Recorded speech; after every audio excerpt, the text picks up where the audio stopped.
여러분 안녕하십니까? 트럼프 대통령이 김정은의 북미 정상회담 제안을 수락한 지 이틀 만에 대중 앞에 나섰습니다.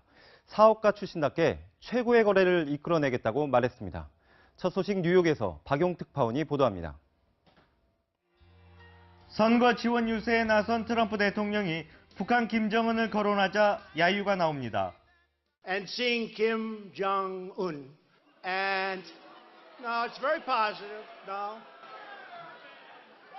After the meeting, you may do that, but now we have to be very nice. 자신의 외교 업적으로 가장 먼저 북미 정상회담을 꺼내든 트럼프 대통령은 사업 협상으로 잔뼈가 굵은 면모를 보였습니다. 김정은과 마주 앉은 자리에서 박차고 나올 수도 있고 최고의 거래를 이끌어낼 수도 있다고 했습니다. Who knows? If it happens, if it doesn't happen, I may leave fast, or we may sit down and make the greatest deal for the world and for all of these countries, including, frankly, North Korea. 협상 결과도 자신했습니다.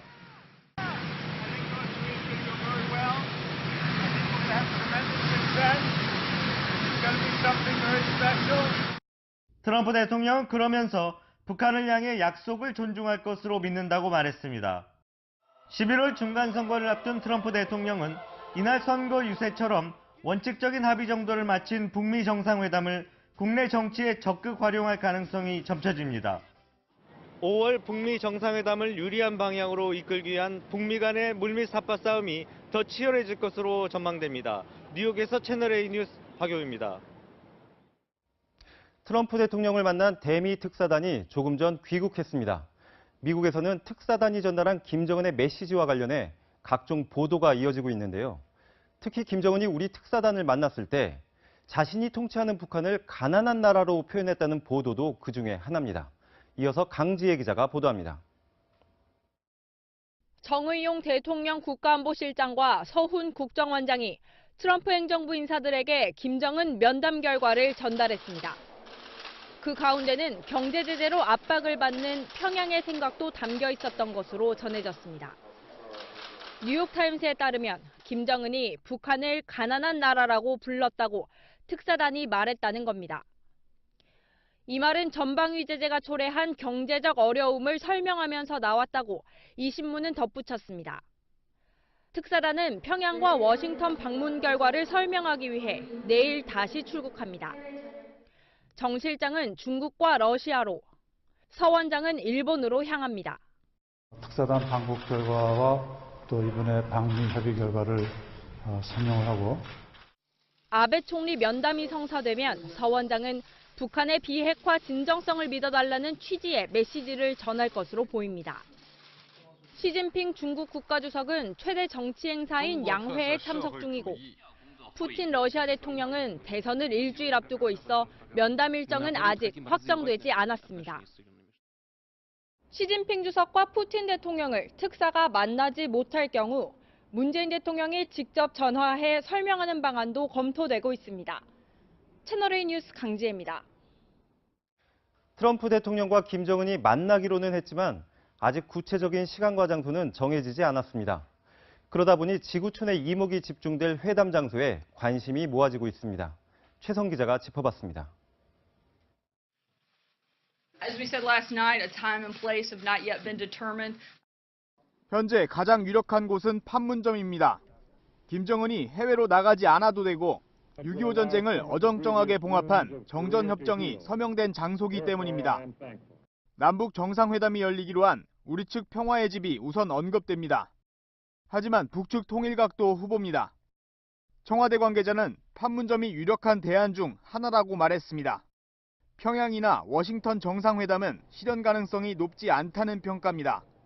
미국이 김정은 체제를 인정하는 것으로 해석될 수 있어서 그렇습니다. 이 밖에 여러 후보지가 거론됩니다. 스웨덴도 그중 하나입니다. 평양 주재 스웨덴 대사관이 미국인을 위한 영사 업무를 대행하고 있고 판문점 중립국 감시위원회 일원이기 때문입니다. 김정은이 어린 시절 유학한 스위스, 중국 베이징도 떠올릴 수 있습니다. 베를린 장벽이 무너진 직후 미국과 소련 정상이 지중해의 섬 몰타에서 만났듯 제약이 적은 공해상 선박에서 회담이 열릴 가능성도 없지는 않습니다. 채널A 뉴스 최선입니다. 이처럼 북미 정상회담이 가시권에 들어오게 된 데에는 많은 노력이 있었습니다. 이 중에는 우리 정부가 트럼프 대통령에게 많은 공을 돌리는 전략을 선택한 것도 빼놓을 수 없습니다. 김도영 기자가 보도합니다. 남북 대화 성사에 대한 트럼프 대통령의 공은 매우 크다고 생각합니다. 예, 감사를 표하고 싶습니다. 이처럼 문재인 대통령은 고비고비마다 트럼프 대통령을 향해 공개적으로 감사의 뜻을 표시했습니다. 남북 간의 대화뿐 아니라 미국의 강력한 지원이 함께 만들어낸 성과입니다. 이런 선택은 트럼프 대통령에게 많은 공을 돌리면서 일을 풀어나가겠다는 구상에 따른 것입니다. 트럼프 대통령은 자기 기업과 빌딩에도 빼놓지 않고 자기 이름을 쓸 만큼 자기애가 강합니다. 또 TV 스타 출신으로 자기 과시가 강한 것을 감안한 전략으로 풀이됩니다. 청와대 참모도 같은 선택을 했습니다. I expressed President Moon Jae-in's personal gratitude for President Trump's leadership. 트럼프 대통령의 연설에서도 문 대통령의 노력을 찾아볼 수 있습니다. President Moon of South Korea said without Donald Trump, the Olympics would have been a total failure. It's true. True. 채널A 뉴스 김도형입니다. 북미 회담은 불과 45분 만에 트럼프 대통령이 속전속결로 내린 결정이었습니다. 화통한 트럼프 대통령의 성격이 고스란히 드러나는 건데 특사단이 머물렀던 백악관의 뒷이야기를 정치부 유승진 기자와 나눠보겠습니다. 자, 유 기자, 오늘 귀국한 우리 특사단 백악관에 몇 시간 동안 머물렀던 거죠? 네, 정의용 청와대 국가안보실장과 서훈 국정원장 이 두 사람이 백악관에 도착을 한 건 현지 시간으로 8일 오후 2시 30분쯤입니다. 먼저 두 사람은요, 안보와 정보를 담당하는 인사이니만큼 이 카운터파트로 맥마스터 국가안보보좌관 그리고 지나 해스펠 CIA 부국장과 2대2 면담을 가진 것으로 전해집니다. 이어 1시간 뒤에는요, 매티스 국방장관과 그리고 고위 관계자들과 확대 회의를 진행을 했는데 이 회의를 진행하고 있던 와중에 트럼프 대통령이 갑자기 특사단에게 빨리 오라면서 부른 겁니다. 그런데 원래는 트럼프 대통령과 이날 만날 계획이 없었다면서요? 네, 사실 이때까지만 해도 이 트럼프 대통령과의 면담은 다음 날 오전 무렵으로 생각을 하고 있었습니다. 그런데 트럼프 대통령이 빨리 만나자라며 곧바로 자신의 집무실인 오벌 오피스로 초청을 한 겁니다. 이 자리에서 정의용 실장이 이 북미 회담 제안을 설명을 했고 트럼프가 곧바로 말을 끊더니 알겠다라면서 승낙을 한 것으로 전해집니다. 네, 곧바로 부르고 또 서둘러서 결정한 게 매우 이례적으로 보이는데 당시 백악관 상황은 어땠습니까? 네, 미국 현지 언론들이 전하는 당시 분위기를 보면요, 이 배석했던 관계자들조차도 당황했던 분위기입니다. 먼저 미국 월스트리트 저널을 한번 보겠습니다. 월스트리트 저널은요, 특사단들조차도 놀라서 못 믿겠다는 듯이 서로 얼굴을 쳐다봤다라고 당시 상황을 설명을 했습니다. 또 이어 뉴욕타임즈를 한번 볼까요? 뉴욕타임즈는 이 특사단뿐만이 아니라 당시 배석을 했던 미국 관리들조차도 깜짝 놀라게 만들 정도의 트럼프의 신속한 결정이었다라고 당시 상황을 묘사를 하고 있습니다. 당시 이 자리에는요, 매티스 미 국방장관 그리고 맥마스터 보좌관도 함께 한 것으로 전해집니다. 이들은 이 리스크가 있을 것이라며 우려를 표했는데도 트럼프 대통령은 개의치 않고 수락을 한 것으로 전해집니다. 미국 당국자들도 굉장히 당황했다는 건데 트럼프 대통령의 이례적인 행동 하나 더 있다면서요? 네, 맞습니다. 이 트럼프 대통령의 움직임을 백악관 지도와 함께 살펴보도록 하겠습니다. 먼저 트럼프 대통령은요, 이 대통령 집무실인 오벌 오피스에서 45분간 우리 특사단과 회동을 가졌습니다. 그리고 이어서 곧바로 브리핑룸으로 이동을 합니다.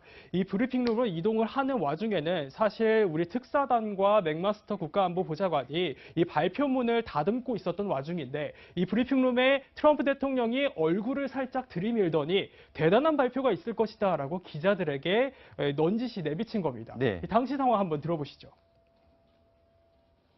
The president made a surprise appearance in the briefing room at the White House late today, just sort of showing up like that, opening the door. Our Jeff Zeleny telling us this is the first time he can recall that the president has actually come into the briefing room. 네, 이후에도 미국 ABC 방송국의 한 기자와 이 브리핑룸 위층에 위치한 복도에서 또 한 차례 마주쳤습니다. 이 기자가 트럼프 대통령에게 혹시 북한과의 대화에 관한 것이 아니냐라고 묻자 이 트럼프 대통령은 내 말을 한번 믿어보라. 그 이상일 것이다. 라고 트럼프 대통령이 답변을 한 것으로 전해집니다. 이런 트럼프 대통령의 화통한 성격 탓에 특사단은 백악관에서 예측 불가능한 5시간을 보냈고 이 결과적으로는 역사적인 북미 회담 결정을 단숨에 이끌어낼 수 있었습니다. 네, 말씀 잘 들었습니다. 지금까지 정치부 유승진 기자였습니다. 네, 다음 소식 이어가겠습니다. 수행비서를 성폭행했다는 의혹을 받고 있는 안희정 전 충남지사가 검찰에 자진 출석해 받은 조사에서 혐의를 부인했던 것으로 확인됐습니다. 부적절한 관계는 맞지만 성폭력은 아니었다는 겁니다. 서상희 기자의 보도입니다. 그제 검찰에 자진 출석한 안희정 전 지사는 성폭행 혐의를 인정하냐는 질문에 대답을 피했습니다. 9시간이 넘는 조사를 받고 나온 뒤에도 마찬가지였습니다. 혐의를 인정하신 건가요? 앞으로 검찰 조사와 진행 과정에서 이야기가 계속. 하지만 검찰 조사 과정에서 안 전 지사는 자신의 혐의를 부인한 걸로 확인됐습니다. 수행비서와 부적절한 관계가 있었던 것은 맞지만 성폭력은 아니었다고 진술한 겁니다. 도의적 책임은 인정해도 법적 책임은 없다는 점을 소명하는 데 주력하는 것으로 보입니다. 검찰은 성폭행 의혹을 제기한 수행비서 김지은 씨의 진술 내용과 안 전 지사의 주장을 비교해 사실관계를 파악하고 있습니다. 안 전 지사의 국내외 출장에 동행한 충남도청 관계자 등도 참고인으로 불러 조사하고 있습니다. 검찰은 조만간 안 전 지사를 추가 소환해 조사할 예정입니다. 채널A 뉴스 서상입니다. 성추행 피해를 폭로해 미투 운동을 촉발시킨 서지영 검사는 현재 병가 중인데요. 그런데 서 검사가 직무 복귀에 대해서 회의적인 심경을 주변에 토로했던 것으로 파악됐습니다. 보도에 신아람 기자입니다. 지난 1월 성추행 피해를 폭로한 직후 서지연 검사는 병가를 냈습니다. 검찰이 진상조사단을 꾸리자 피해 사실 입증에 힘을 쏟아왔습니다. 저는 모든 것을 사실대로 진술하였습니다. 이달 말 병가 종료를 앞둔 서 검사가 이후 검사 직무 복귀에 대해 회의적인 걸로 파악됐습니다. 검찰 조사단이 출범 40일이 다 되도록 수사에 진전이 없다는 게 주된 이유입니다. 조사단은 가해자로 지목된 안태근 전 검사장의 신병 처리 방침은 물론 당시 법무부 검찰국장으로 사건 은폐 의혹을 받는 최교일 의원의 조사 방법도 확정하지 못한 걸로 알려졌습니다. 서 검사 측 관계자는 체력적, 정신적으로 힘들어하며 도저히 복귀하지 못하겠다고 서 검사가 말했다고 밝혔습니다. 서 검사는 자신이 보상 인사를 요구했다는 의혹에 대해서도 2차 가해라며 고통을 호소해왔습니다. 최근 서 검사는 검찰 내부통신망에 특정 근무지 발령을 요구하면 도와줄 수 없다는 글을 올린 현직 부장검사를 명예훼손 혐의로 조사해달라고 조사단에 요청했습니다. 채널A 뉴스 신아람입니다. 검찰 조사를 받는 충남도지사, 의원직을 내려놓은 국회의원, 불륜설이 불거진 도지사 예비 후보까지 이번 지방선거에서 승리를 자신하던 민주당에 위기감이 퍼지자 추미애 대표가 나섰습니다. 박수현 충남지사 예비 후보의 자격을 원점에서 재검토하겠다고 결정한 겁니다.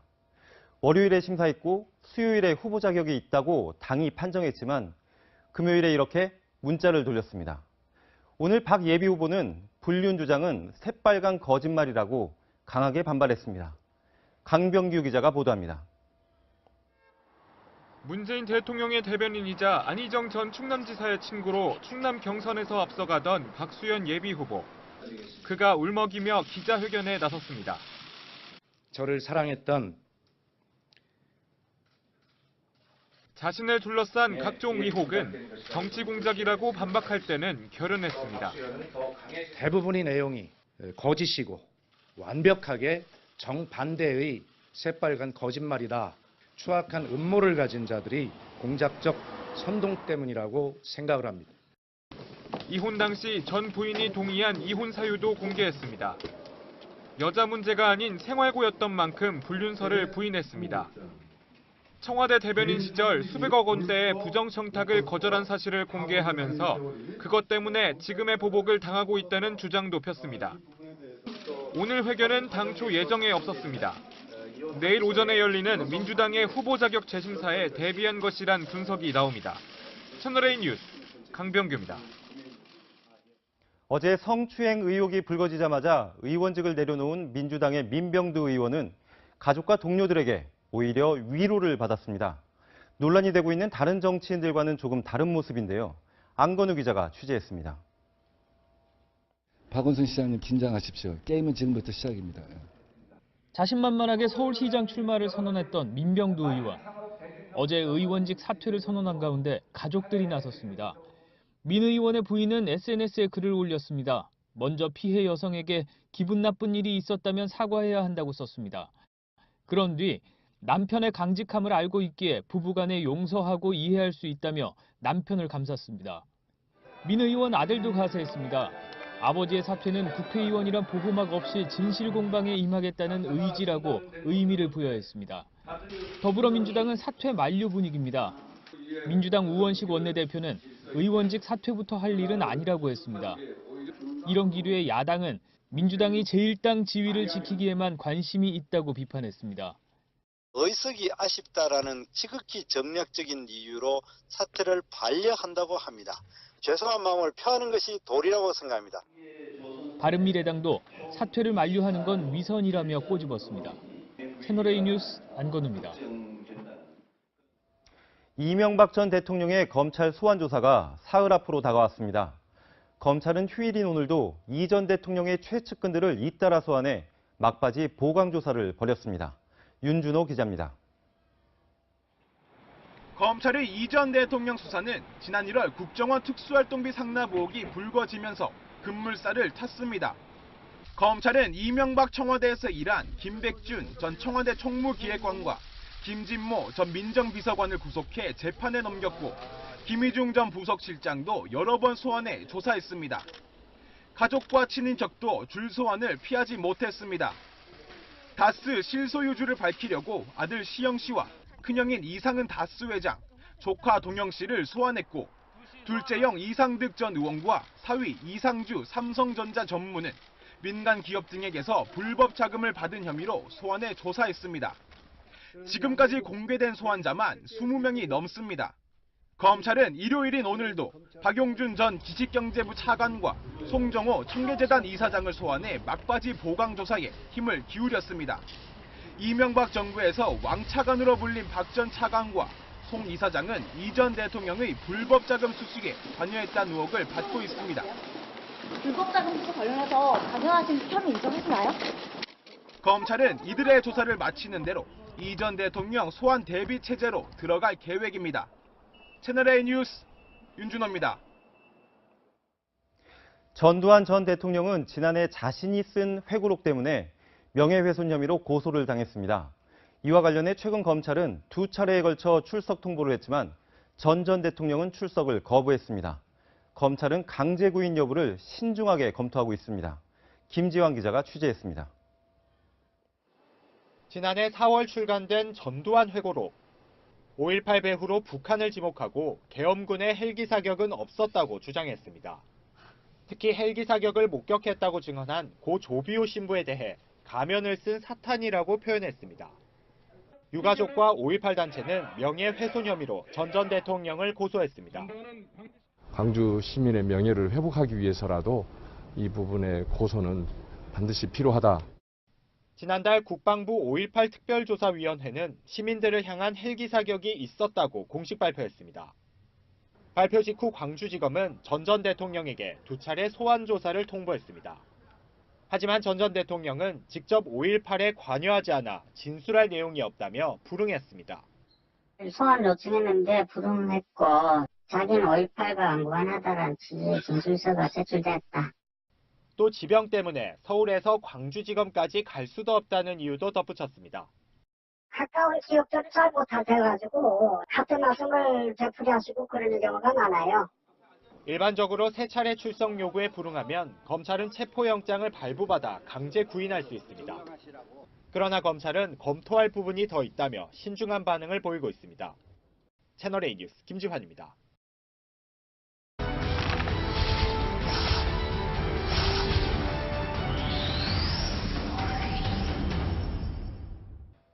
오늘 사건 파일 시작합니다. 아이스크림 업체 베스킨라빈스가 성추행에 관련된 표현을 마케팅에 활용한 사실이 알려지며 논란이 계속되고 있습니다. 지난 9일 베스킨라빈스는 SNS 계정에 신제품을 홍보하면서 내적 댄스 폭발할 때라는 표현과 함께 몇 가지 문구를 덧붙였는데요. 이 문구는 고 조민기 씨가 지난 2015년 피해 여성에게 보냈던 성추행 문자들을 인용한 걸로 추정됩니다. 이에 누리꾼들은 미투 운동을 웃음거리로 만들고 피해자에 대한 2차 모욕을 하고 있다며 분통을 터뜨리고 있습니다. 홍보 문구를 올린 지난 9일은 조민기 씨가 숨진 채 발견된 날이기도 했는데 이 베스킨라빈스 측은 해당 홍보물을 바로 삭제하고 사과문을 올렸습니다. 그러나 불매 운동을 하자는 댓글이 이어지는 등 논란은 더 커지고 있습니다. 다음 사건입니다. 건물 사이로 연기가 뿜어져 나옵니다. 오늘 오전 서울 관악구의 한 공동주택 옆에 버려진 재활용품 더미에서 불이 난 건데요. 다행히 인명피해는 없었지만 자칫 대형 화재로 이어질 뻔했습니다. 이 화재 원인은 담배꽁초로 추정됩니다. 이 위치가 건물 사이에 있어가지고 양쪽 옥상에서 담배불 버리기도 다 좋고 또 도로변에 위치해 있어가지고 그쪽에서도 담배 많이 피더라고요. 화재 원인 대부분은 사소한 부주의 때문인데 담배꽁초로 인한 화재가 10건 중 3건에 달합니다. 담뱃불을 제대로 끄지 않고 불똥을 손가락으로 튕기는 식으로 대충 끄면 이 불씨가 주위에 있던 가연성 물질에 옮겨붙어 큰 불이 됩니다. 이렇게 담배꽁초 때문에 원룸이나 아파트에 큰 화재가 나는 경우가 잇따르고 있습니다. 실제 3년 전 충북 청주에서는 물류창고 3채가 불에 타 재산 피해 금액이 51억 원에 달한 적이 있었는데요. 당시 담배꽁초가 원인으로 지목돼 30대 직원이 재판에 넘겨지기도 했습니다. 지금까지 사건 파일이었습니다. 정상에 올라서 들이키는 시원한 막걸리 한 잔의 재미에 취미로 등산하시는 분들 참 많습니다. 하지만 모레부터는 국립공원 등으로 지정된 산에서 술을 마셨다가는 최대 10만 원의 과태료를 물어야 합니다. 박지혜 기자가 현장 취재했습니다. 봄볕이 따사로운 주말 오후, 북한산은 형형색색 복장의 등산객들로 북적입니다. 그런데 정상 주변 등산로에 맥주를 마시고 있는 사람들이 보입니다. 옆에는 막걸리 병도 꺼내놨습니다. 오후 하산길에도 취기가 오른 시민들을 찾기가 어렵지 않습니다. 술도 한 잔 먹고 막걸리 한 반잔 하고 한잔 했어. 땀도 좀 흘리고 죽은 사람도 하고 땀을 이제 마시면서 먹고. 오는 13일부터 국립공원 등산로와 대피소에서는 이 술을 마시는 행위가 전면 금지되는데요. 하지만 주말을 맞은 이곳 북한산 국립공원에는 이 술을 챙겨 정상으로 향하는 등산객들도 적지 않습니다. 한 2박스 이상 한 40, 50개 정도. 음주 산행이 적발되면 처음엔 5만 원, 이후부터는 10만 원을 과태료로 물어야 합니다. 하지만 등산로 주변에 이런 사실을 알리는 안내문은 찾아보기 힘듭니다. 내일 모레부터 작동한다면요. 모르는 분이 정말 많아. 내가 오히려 홍보해. 음주 산행 금지에 불만을 터뜨리는 등산객도 있습니다. 살면서 모르겠어요. 개인 행동에 대한 권리심은 바뀐 제도에 대한 홍보와 등산객들의 인식 전환이 시급해 보입니다. 채널A 뉴스 박재입니다. 정부가 승용차 번호판 체계를 전면 손질하기로 했습니다. 승용차에 부여할 번호가 더 이상 없기 때문인데요. 어떻게 바뀌는지 먼저 김현지 기자가 보도합니다. 현재 자동차 등록번호는 숫자 6개와 한글음절 1개를 조합해 만들어집니다. 이 번호를 승용차와 화물차 등이 나눠 쓰고 있는데 승용차에 쓰는 등록번호가 2016년 이미 소진됐습니다. 지금은 폐차 등으로 회수된 번호를 재사용하지만 그마저도 내년 하반기엔 동날 것으로 예상됩니다. 정부는 향후 새로 필요한 번호 개수를 약 4천만 개로 보고 이르면 내년 1월부터 새로운 번호 체계를 도입하기로 했습니다. 앞에 2자리 숫자를 3자리로 하는 방안과 중간 한글의 받침을 추가하는 방안 등 2가지 방안이 제안됐습니다. 숫자를 추가할 경우 2억 개, 한글 받침을 추가할 경우 6,600만 개의 새로운 번호를 만들 수 있습니다. 숫자 추가가 좀 더 낫다고 생각이 되고요. 행정 처리나 여러모로 한글 받침을 추가하는 게 더 낫다고 생각해요. 현행 번호판하고 형태가 비슷하기 때문에. 정부는 이외에도 번호판에 국가 상징 문양과 위변조 방지용 비표를 넣는 것도 검토하고 있습니다. 번호판이 바뀌면 전산 시스템 업그레이드와 주차 또는 단속 카메라 교체 등으로 수백억 원의 비용이 필요할 것으로 보입니다. 정부는 오늘부터 2주간 온라인을 통해 국민 의견을 수렴한 후 향후 관계기관 협의를 거쳐 최종안을 결정할 계획입니다. 채널A 뉴스 김현지입니다. SNS가 널리 확산되면서 국내는 물론 해외에 있는 친구와도 언제든 자유롭게 대화를 나누는 시대가 됐습니다. 하지만 거꾸로 더 외롭다고 느끼는 사람도 적지 않은데요. 현대인들의 외로움을 관리해주는 각종 서비스가 등장하고 있습니다. 보도에 박수유 기자입니다. 회사 동료로부터 심리 카페를 소개받아 퇴근 후 방문하게 된 7년차 직장인 장윤희 씨. 쉽지 않은 직장 생활에 마음이 복잡한데 털어놓을 곳이 마땅치 않을 때마다 이곳 심리상담사와 조금씩 고민을 풀어갑니다. 속마음을 남들한테 잘 얘기를 하지 않는 스타일인데 남들에게 보여주고 싶지 않았던 내면적인 부분들을 선생님이 되게 좀 유쾌하게 얘기를 잘 설명을 해주세요. 얼굴도 모르는 낯선 이들에게 고민을 털어놓고 위로받는 앱이 등장하는가 하면 방 안에 우두커니 앉아있는 주인공에게 계속 말을 걸어 친해지는 게임도 있습니다. 매년 쑥쑥 성장하고 있는 반려동물과 반려식물 시장의 성장도 외로움을 관리하려는 노력과 무관하지 않습니다.